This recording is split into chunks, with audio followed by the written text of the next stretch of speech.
Mheshimiwa Musa Azan Zungu, Spika wa Bunge la Jumuiya ya Muungano wa Tanzania.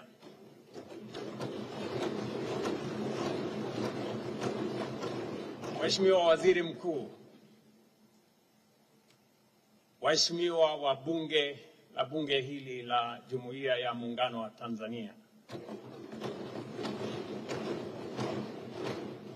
waheshimiwa viongozi, mabibi na mabwana, hamjambo.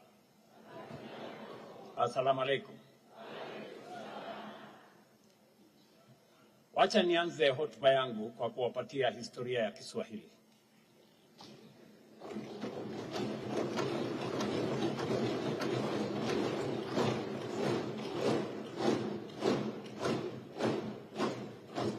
Nilipata kujua ama kuelezwa kwamba Kiswahili kilizaliwa kule Zanzibar.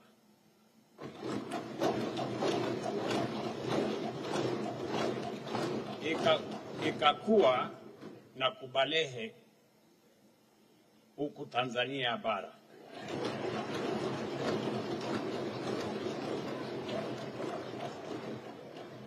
Kufika Kenya ikapata matatizo ya maradhi.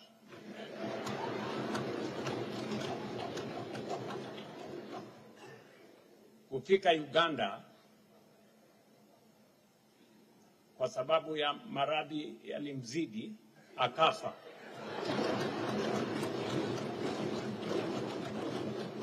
Na mazishi yalifanyika kule Kongo.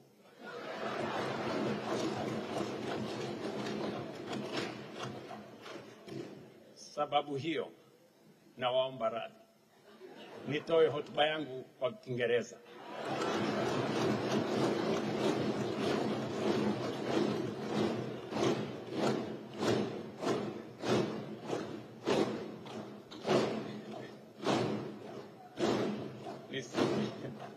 Asanteni. Najua nisije nikaharibu heshima ya lugha yetu ya Kiswahili. Let me begin by expressing my deepest gratitude to Her Excellency, my dear sister, Samia Suluhu Hassan,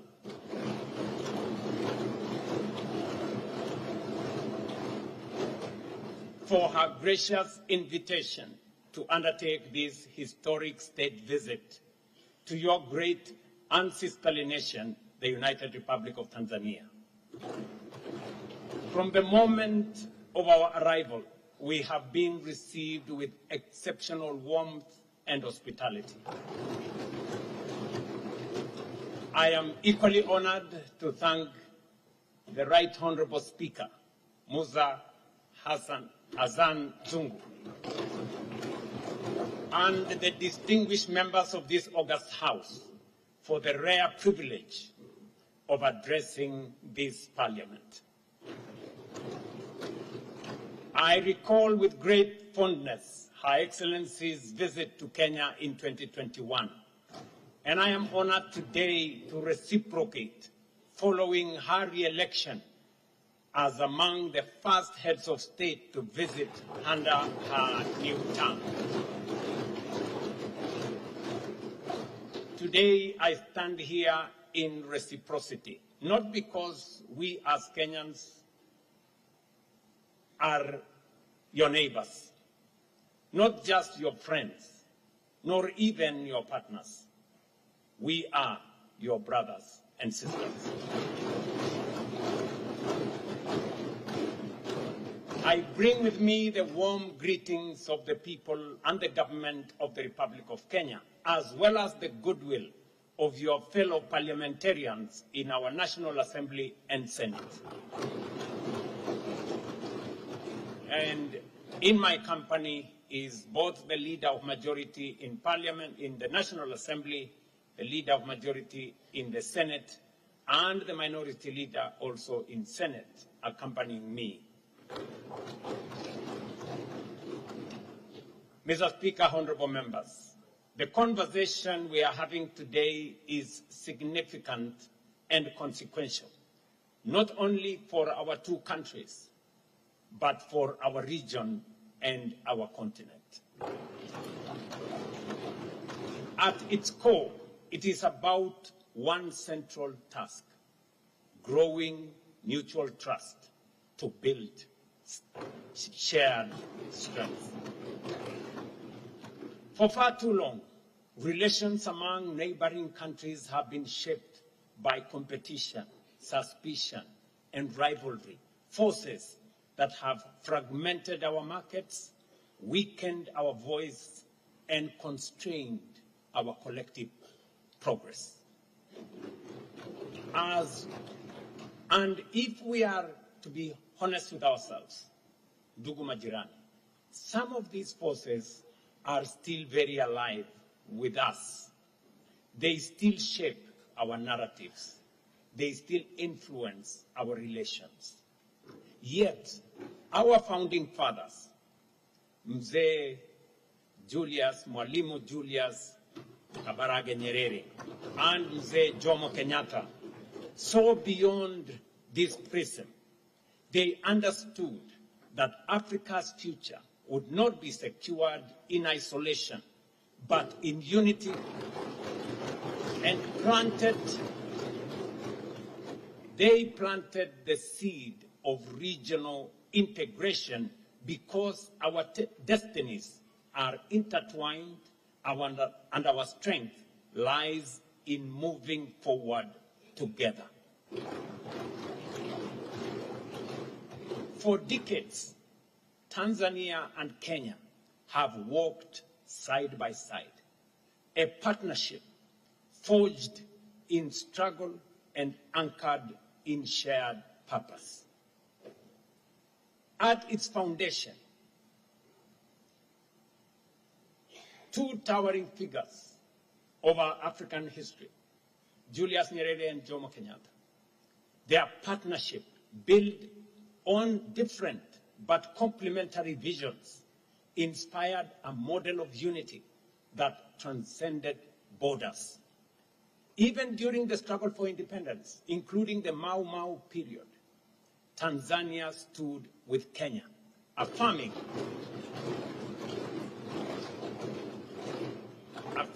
a shared belief in freedom, dignity, and self-determination. That spirit gave birth to East African Community in 1967.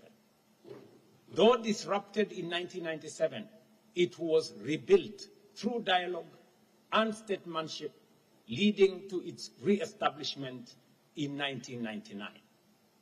Today, that community stands renewed and expanded, but its foundation remains the same: a growing partnership between our nations, defined not by the absence of challenges, but by our ability to overcome them and move forward together in pursuit of shared growth and shared strength.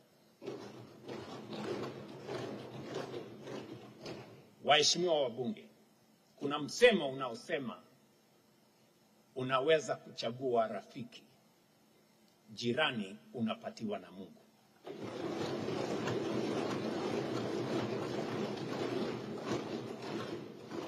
It is this enduring foundation of shared history, shared sacrifice, and shared purpose that finds expression in the ties that bind Tanzania and Kenya today.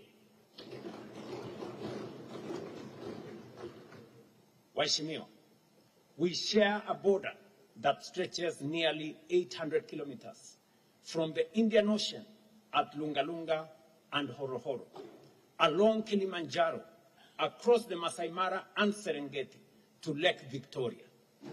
That boundary is not merely a line on the map. It binds our destinies as a vibrant corridor of trade, culture, and human connection, where goods, ideas, and people flow, reminding us that our progress and our setbacks are intertwined. We share a language, Kiswahili, spoken by over 100 million people across East Africa, making it one of the most widely spoken African languages and a powerful unifying force across our borders. We share communities such as the Maasai and the Kuria, whose lives straddle our boundaries, families that intermarry, traders who cross daily, and entrepreneurs whose success depends on seamless movement of goods and services. And in my delegation, I have two governors from Narok and from Kajiado who have family across the border in Tanzania.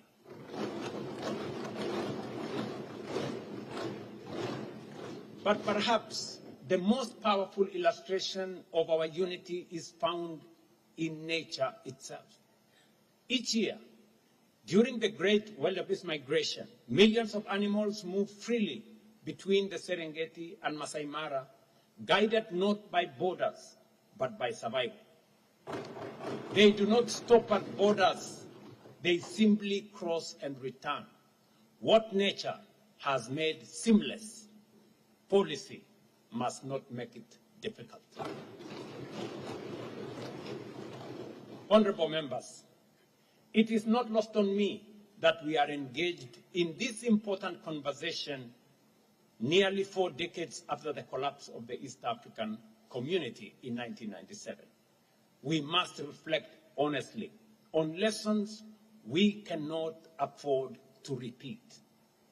The collapse of the community in 1997 was not, at its core, a clash of ideologies.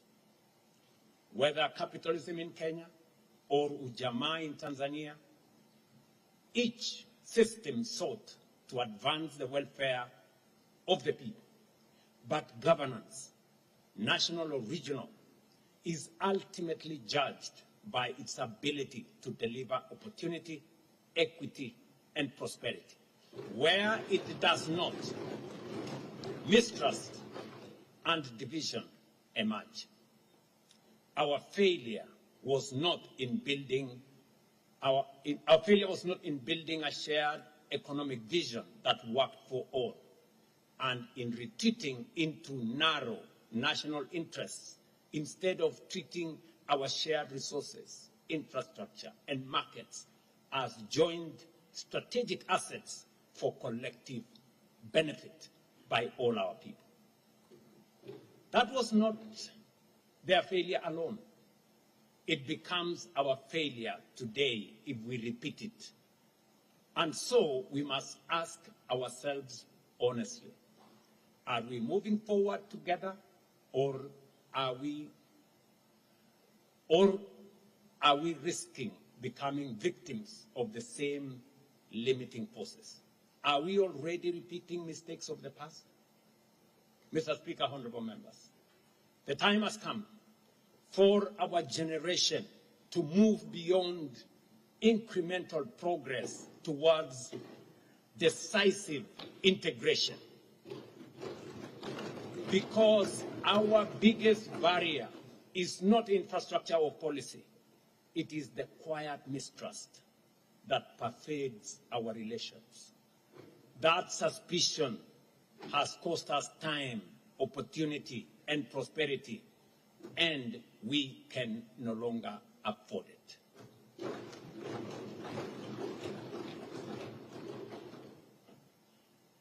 Tuko na maadui wengi,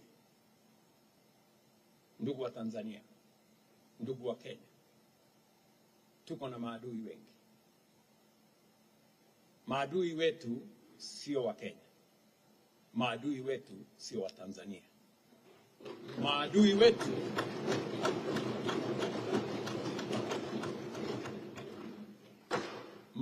wetu ni ukosefu wa kazi na umaskini. Wacha nirudie. Ndugu wa Tanzania, wa Kenya wenzangu,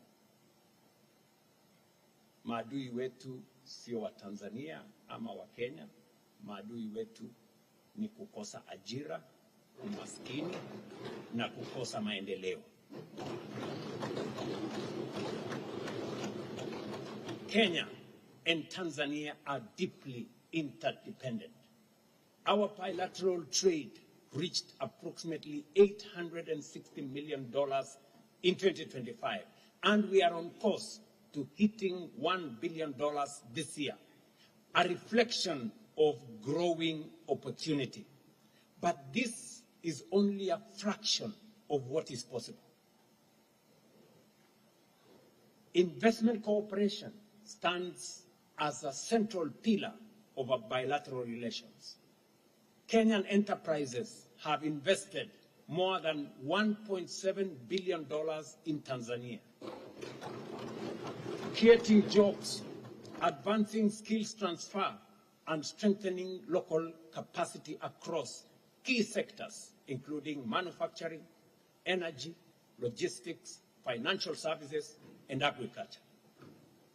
Makampuni za Kenya hapa Tanzania zimeegeza bilioni 1.7 ya Kimarekani humu Tanzania.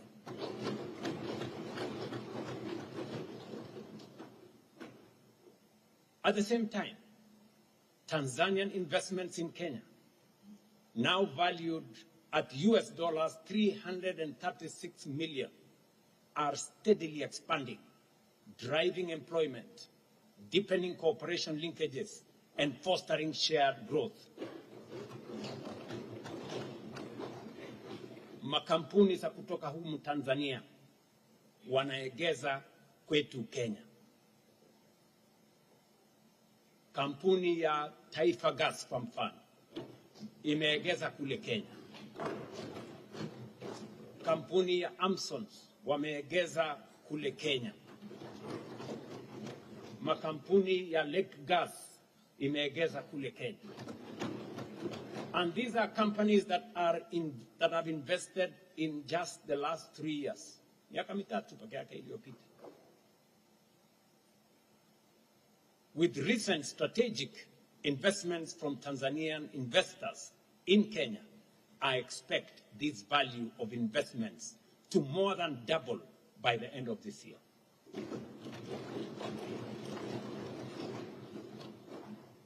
Na unajua wakati Rostam Aziz alinitembelea na akaniuliza kwamba angependa kujenga Taifa Gas, one of the largest tank farms in Africa, in Mombasa.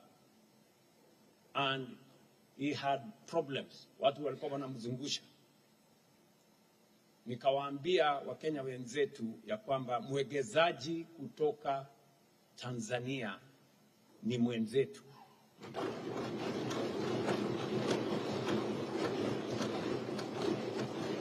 Anatuletea pesa, anatuletea uwegezaji.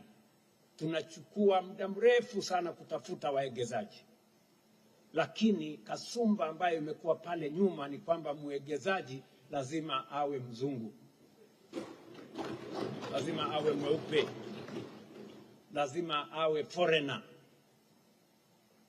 Lakini mambo sivyo tena.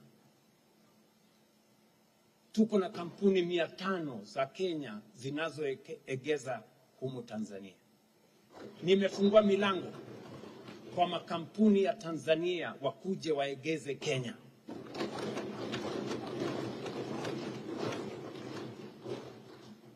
Joint ventures and SME partnerships, particularly in agro-processing, continue to flourish, underpinned by predictable policies, ongoing regulatory harmonization, and strong investor confidence. These capital flows reflect the growing role of the private sector as the true engine of regional integration.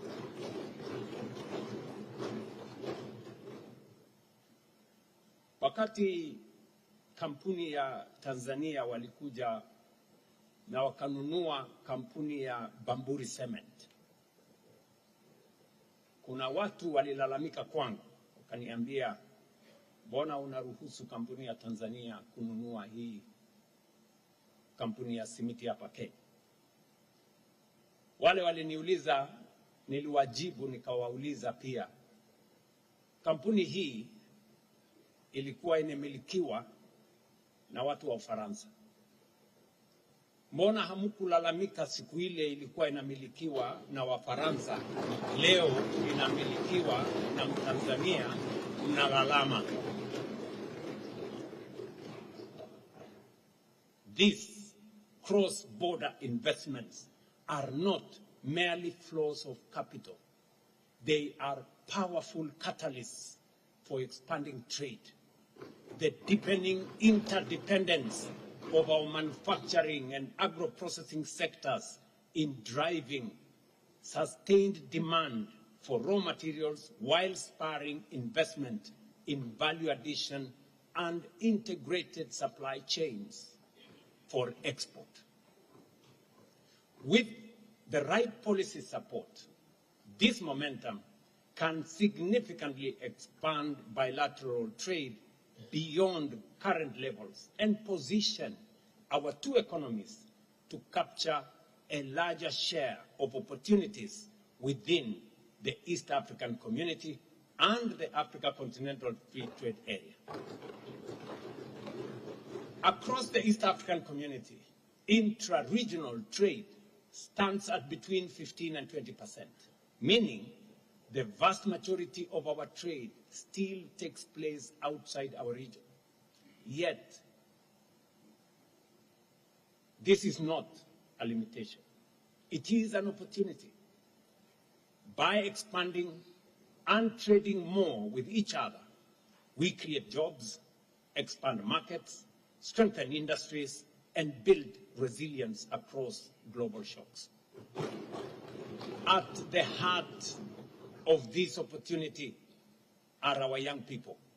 Across Kenya, Tanzania, and a wider region, millions of young men and women are entering the workforce each year with talent, ambition, and determination. What they seek is not charity, but opportunity. By deepening our integration, expanding trade, and investing in shared infrastructure, we are not only growing our economies, we are creating pathways to jobs, enterprise, and dignity for this generation of young people. In doing so, we are also addressing one of the most pressing challenges of our time, ensuring that the energy of our young people is harnessed for progress, stability, and shared prosperity. Ladies and gentlemen, members of parliament, for this to happen, we must move beyond narrow national calculations and embrace a mindset of partnership where each country's progress reinforces the other's success. It must be grounded in physical connectivity, shared infrastructure, and deliberate investment that bring our economies closer together in practical and measurable ways. That is why the project we are advancing together are so consequential.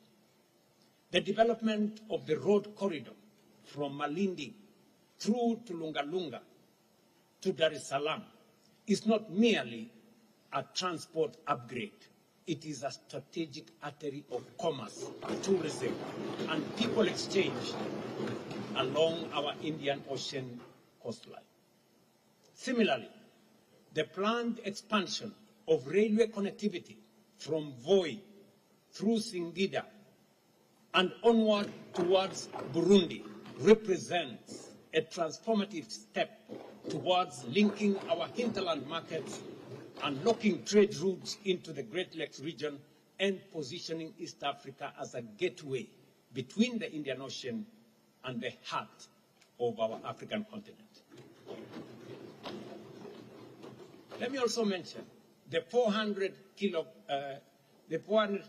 Kenya Tanzania power interconnector, spanning over 500 kilometers, has done more than connect two grids. It has synchronized our electricity systems, enabled power trade, improved reliability, and reduced vulnerability to supply shocks. And as we look ahead, the proposed Shinyanga, Mabuki, Kilgoris, Rongai interconnector will deepen this integration further. It will expand transmission capacity, strengthen the East African power pool, and allow us to optimize our diverse energy sources, Tanzania's gas, Kenya's geothermal and wind, and the region's broader renewable potential into a more reliable and competitive regional energy market. But infrastructure must also be owned in a way that creates confidence and shared responsibility. The recent decision by Uganda to acquire a stake in the Kenya Pipeline Company in Kenya is significant. In one act, it transformed its role from a user to a partner, turning the pipeline into a shared regional asset anchored in mutual benefit, energy security, and long-term confidence. In the same spirit, Kenya stands ready to invest as a strategic partner in the proposed oil refinery in Tanga.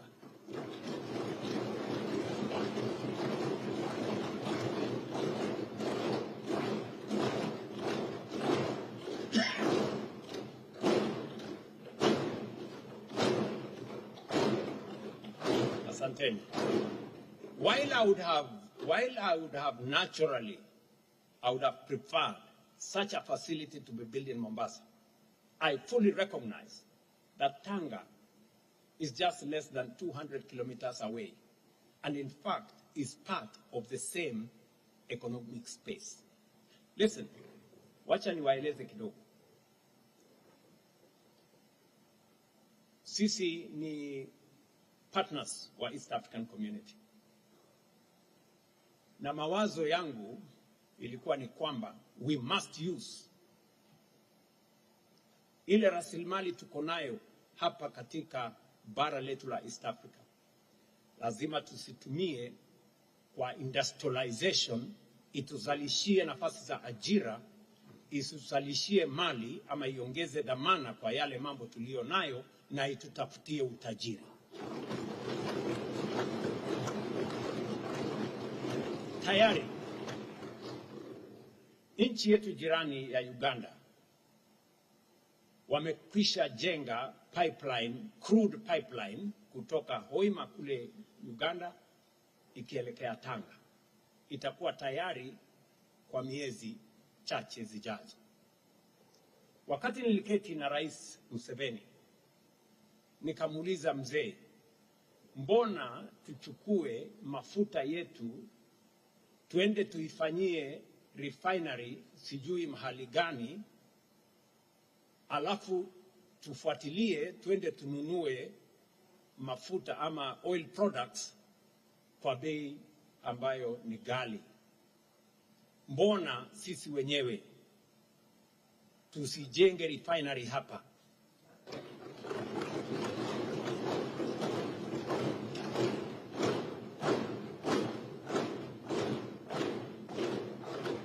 Na Rais Museveni akanieleza kama nyinyi mko tayari, kwa sababu kama Uganda peke yetu ile refinery kuijenga itakuwa gharama ya juu na hatuna uwezo wa kujenga peke yetu. Kama Kenya na Tanzania wako tayari, tuungane, tunaweza kujenga ile refinery hapa kwetu.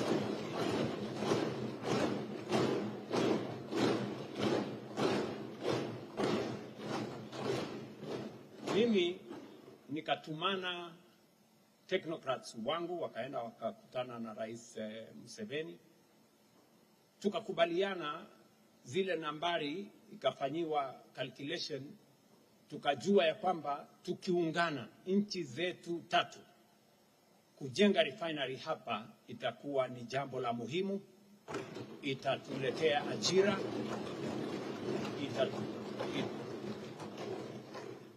kama tunaelewana ba. Ndio sababu hiyo nikapendekeza ya kwamba tuwe na kongamano. Tukawa na kongamano hile kule Nairobi, tukawaita wale matajiri wetu wa bara letu la Afrika, kina Dangote na wengine ambao wameshajenga refinery wakati mmoja, na tukakubaliana ya kwamba nafasi tulio nayo is not to continue exporting raw materials from our continent and importing finished goods from elsewhere.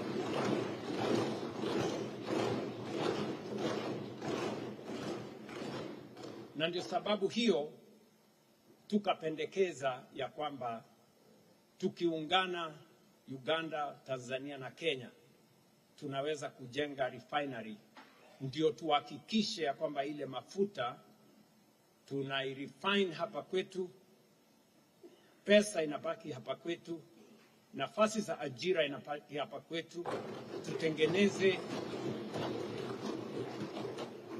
tutengeneze bidhaa zingine ya fertilizer ama mbolea hapa kwetu, plastic industry iwe hapa kwetu, petrochemical industry iwe hapa kwetu, badala ya kuzitafuta kutoka nchi zingine, badala ya sisi kwenda kung'ang'ana kule sijui Strait of Hormuz kulete mafuta kutoka sijui wapi.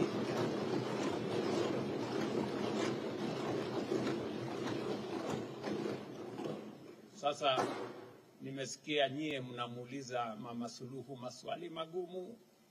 Mbona yule bwana ameenda kutangaza refinery ya Tanga na kule, na sisi wenyewe hatujatangaza?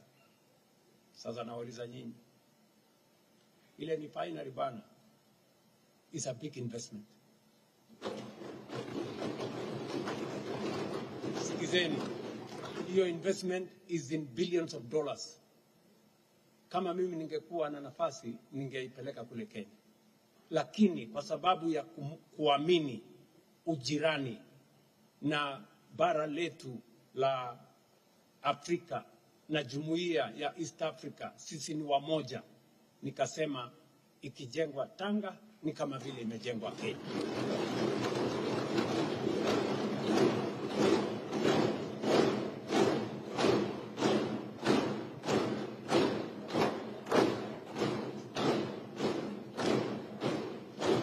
And why? And why are we building it in Tanga? It is because the crude pipeline is already heading to Tanga. Na mafuta pale tukimalizia itakuwa sehemu fupi sana kutoka Tanga mpaka Mombasa. Tupeleke mafuta alafu tuweke kwa ile pipeline ambayo tuko nayo tayari. It will make our Kenya pipeline commercially viable, better, and hatutakuwa tunasumbuka na sijui Hormuz na wapi kutoka hapa Tanga mpaka Mombasa.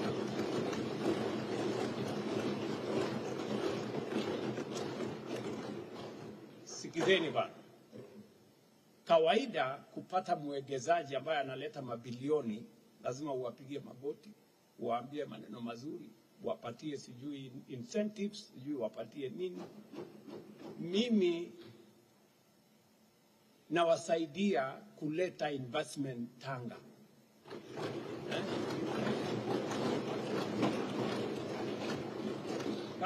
Kama mungekuwa watu wangwana, mungetulipa sisi wa Kenya, mungesema asante sana.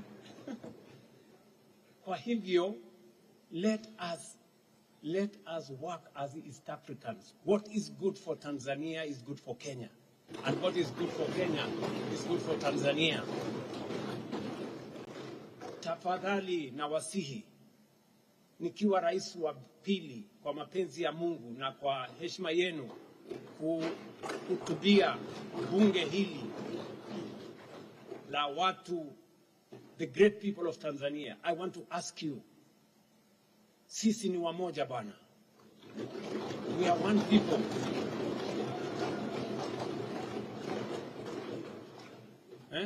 Tusikubali kasumba ya samani.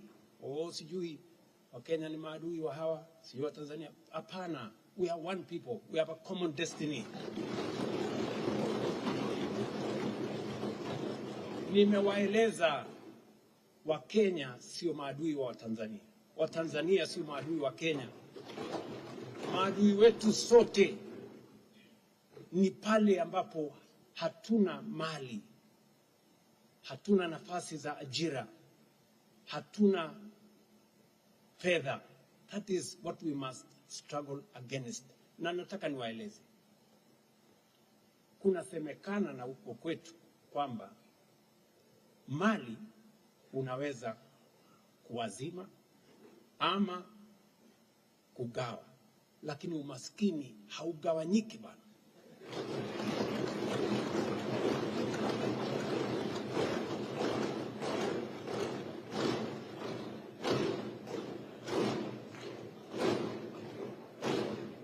Yeah, let me put it in English. This said, you can share wealth, but you cannot share poverty.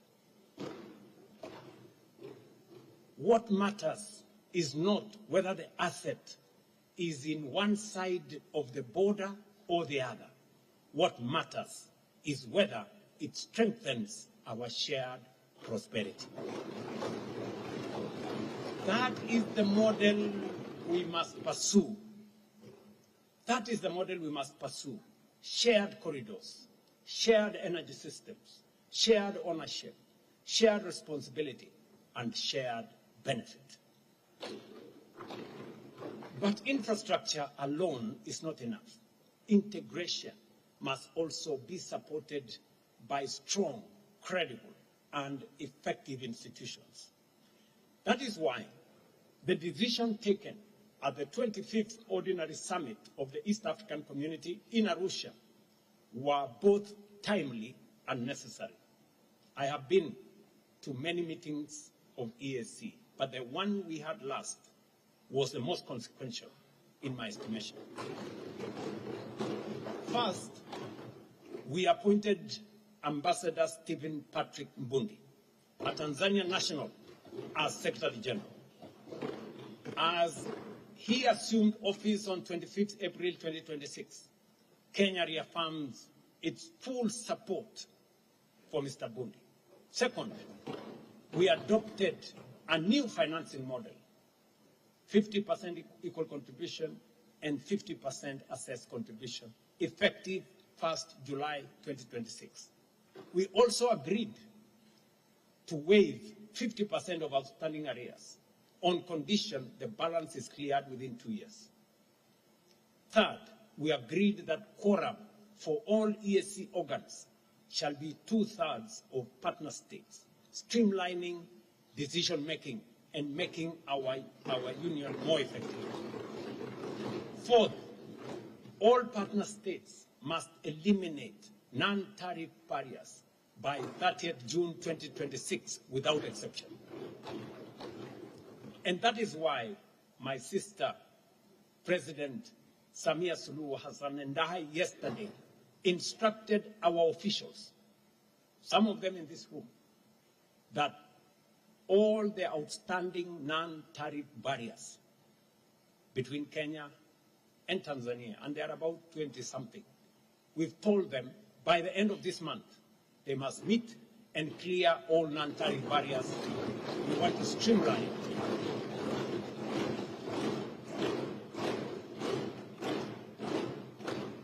And ladies and gentlemen, honorable members, I must commend the leadership, the outstanding leadership of President Samia Suluhu on this matter.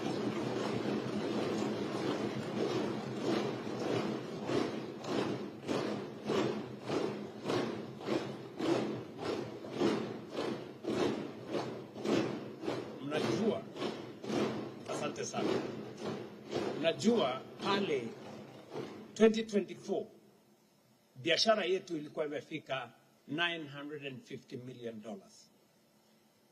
Lakini mwaka wa 2025 ilirudi nyuma to 860. We lost almost $100 million of business between Tanzania and Kenya. Kwa sababu tuko na watu wajeuri na kiburi mingi pale kwa boda. Wewe Tanzania unaenda wapi? Wewe Mkenya unaenda wapi? Sijui. Watu bure sana. Wametuharibia biashara. Mr. Speaker, I don't want to run into the trouble of using unparliamentary language. Lakini hawa watu ambao wanaharibu biashara yetu pale, weka hii, tumeambiwa mawaziri wetu wafanye kutano, tuondoe biashara, itusaidie kuunganisha watu wetu, kuhakikisha ya kwamba biashara inaendelea mbele, tuzalishe mali, tuzalishe ajira, tuondoe umaskini.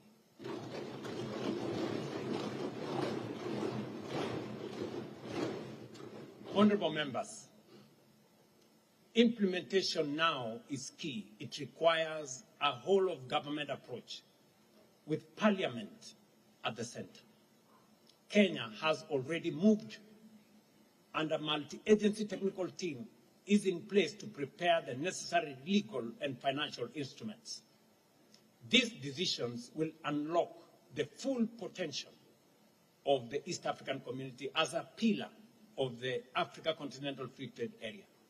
This is the agenda before us, and we must pursue it firmly, fully, and without hesitation. These are not minor administrative adjustments. They are structural reforms designed to ensure that East African community is not only aspirational, but functional and capable of delivering tangible outcomes for the East African people.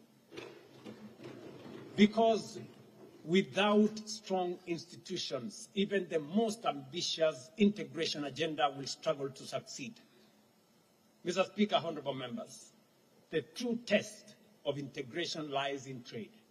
The East African community must function as a dynamic economic bloc, one that expands opportunity, strengthens competitiveness, and delivers prosperity.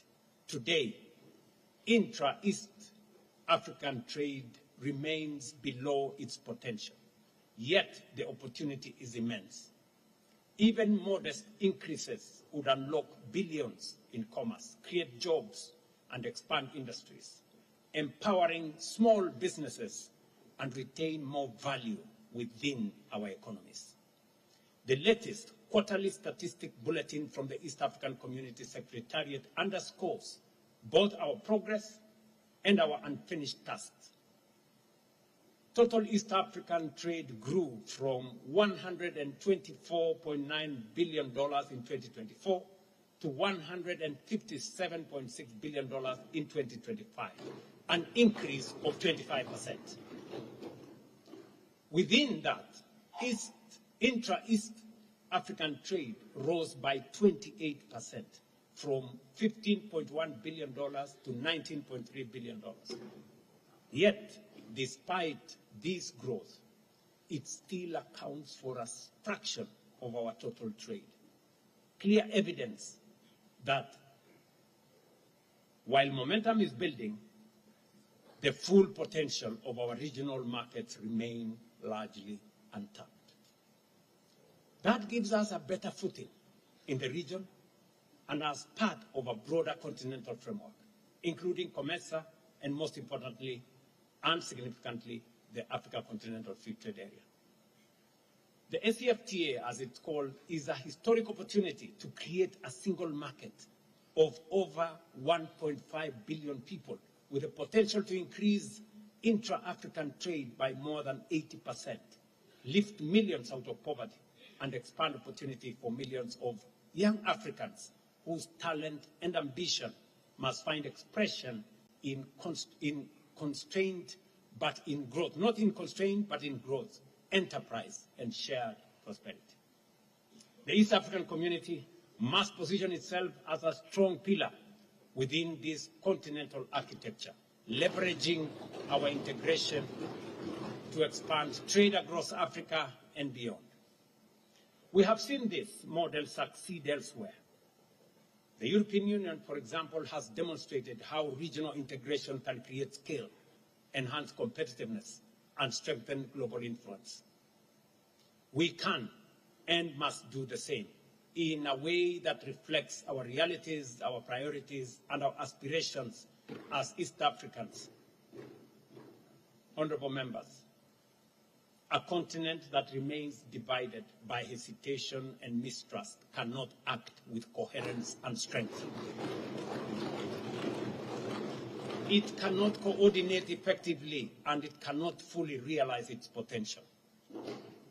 The reform of the African Union is not optional, it is an imperative.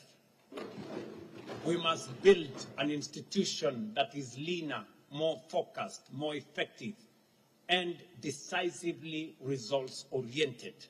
One that speaks with a single coherent voice on global issues, aligns its organs with priorities of its member states, and above all, translates decisions into tangible outcomes. This is, again, not merely an administrative exercise. It is a strategic necessity. A stronger African Union is an engine of a stronger Africa, and reform is the bridge between aspiration and achievement. Without it, the promise of Agenda 2063 risks remaining unfulfilled.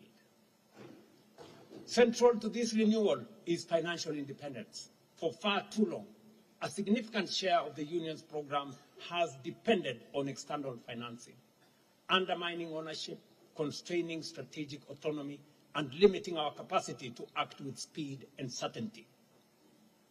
Africa must fund its own priorities, set its own agenda, and engage the world from a position of confidence and self-determination. Unity and ownership are not abstract ideals. They are the foundations of our collective strength. At the same time, the call for reform must extend beyond our continent to every architecture of global governance. Reform is no longer a matter of preference. It is a matter of justice. A system that marginalizes Africa cannot claim legitimacy. Let me repeat that.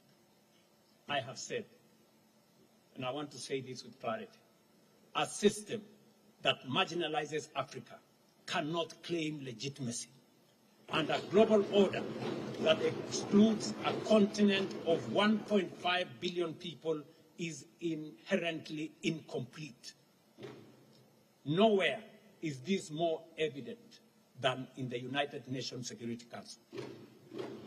A council that excludes Africa cannot effectively secure Africa. And without Africa, there can no longer be global security. Representation, therefore, is not symbolic. It is essential to building a stable and credible international system. Equally urgent is the reform of the international financial architecture. Today's system reflects a different era and does not adequately respond to Africa's realities. The cost of capital remains disproportionately high. Access to long-term financing is constrained, and the pathway to development is unnecessarily burdened. If the cost of capital remains punitive, then the promise of development becomes performative, that you have to do something to get it. Reform must restore fairness to finance, expanding access to affordable capital for infrastructure, industrialization, and climate resilience, while ensuring that global institutions evolve to support rather than to hinder Africa's ambition. This, honorable members, is not an African grievance. It is a global contradiction. A system that sidelines Africa ultimately undermines the stability and prosperity of the world itself.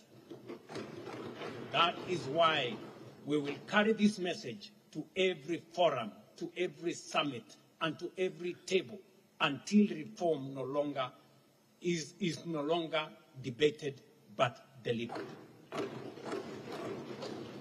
Honorable members, unity remains our greatest leverage. When Africa speaks with one voice, reform ceases to be a request and becomes an inevitability.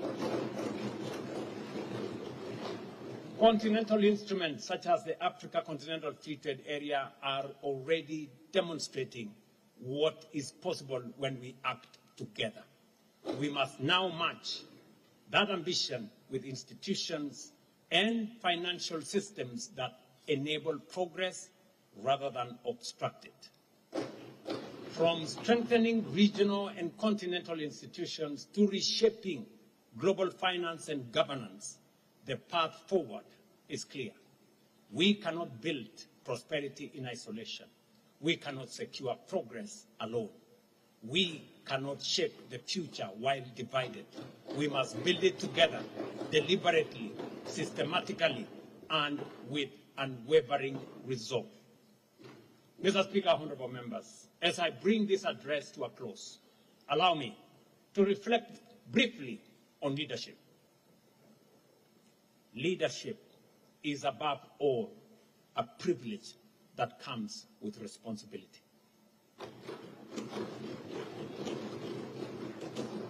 Honorable members, it demands that we honor our word, fulfill our promises, and deliver on the trust that our people have placed on us.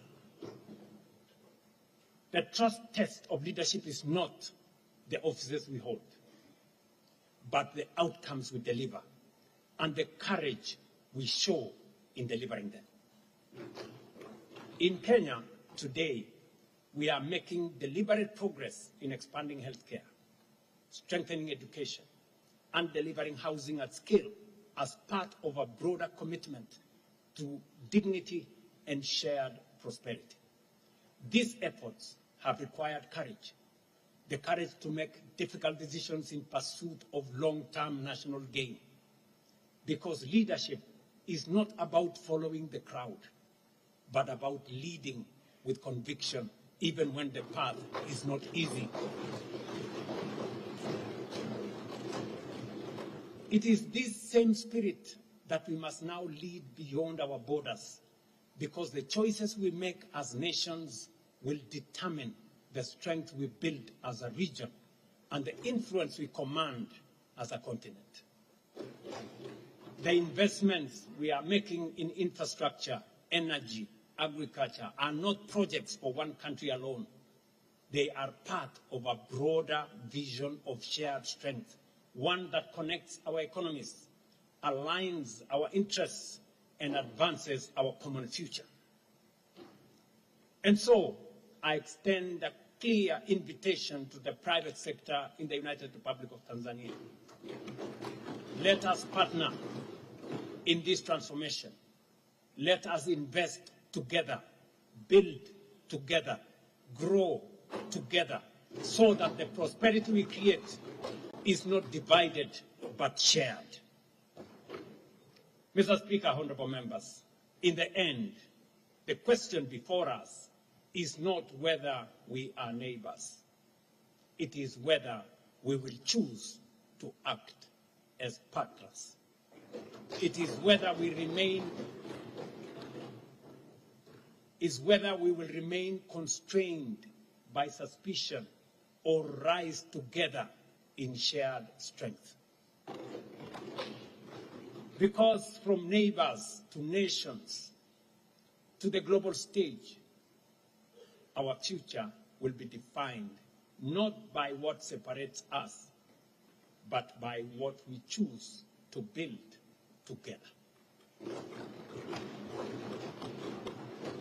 Let me say one more thing. This morning, I had the privilege to speak to Masha. I think it's called Masha Mashomba. The good gentleman who is the managing trustee of NSSF Tanzania. And I've often referred to NSSF Tanzania in Kenya because you decided in 1997 that savings is a culture you must build. And today, your National Security Fund demands by law that you save 20%, both by employer and employee, at your National Social Security Fund. We did just change the law in 2023 in Kenya to follow in the footsteps of what Tanzania have done. And today I was talking to Masha, and he was telling me the progress of his building in Nairobi, Upper Hill, Nairobi. He's building a 22-story building, twin tower, $51 million from your own savings here in Tanzania. What a lesson for us as Kenyans, you know? And that he was telling me in 2 years, the building will be ready. That is how, honorable members, we must take charge of our own development and our own prosperity. We must learn to mobilize domestic resources. We must learn that we can build our resources by mobilizing domestic resources. And we know, economists tell us, that investment is a function of savings. You cannot invest what you don't have. So we are learning lessons from one another. And I'm very proud that my sister Samia Suluhu and I, at this moment in the history of our two nations, we are working together closely to bring the people of East Africa together, to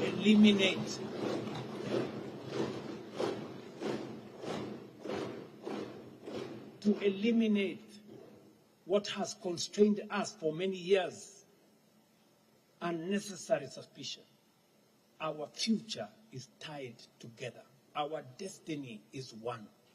The success of Tanzania is dependent on the progress of Kenya, and the progress of Kenya is dependent on the success of Tanzania. We are one people. Once again, I thank Her Excellency Samia Suluhu Hassan for inviting me. I thank the Right Honorable Speaker and the distinguished members of this House for your honor for me to address this Parliament, and for the friendship that makes this partnership not only possible, but enduring. Asanteni sana na Mungu awabariki.